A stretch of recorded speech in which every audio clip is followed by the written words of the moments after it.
Dinas Kesehatan Kota Palembang mengakui terjadi penurunan tingkat kesembuhan COVID-19 di kota ini. Jika sebelumnya mencapai 84%, kini hanya 78%. Hal itu akibat selama kurun 2 pekan terakhir, penambahan kasus positif meningkat berkisar 40 hingga 60 kasus per hari. Naiknya kasus harian juga menjadi faktor Palembang kembali zona merah.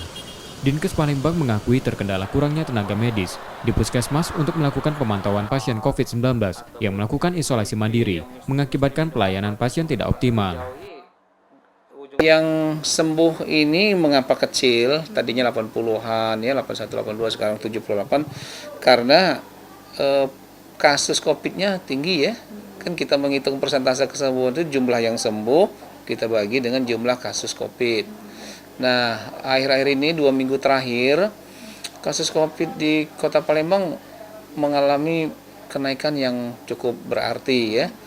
Tadinya kita zona oranye, terhitung tanggal 6 Desember dari BNPB ditetapkan kita masuk dalam zona merah.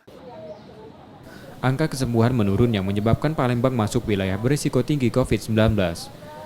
Mengharuskan warganya mengurangi mobilitas dan tidak membuat kerumunan dengan pengawasan ketat.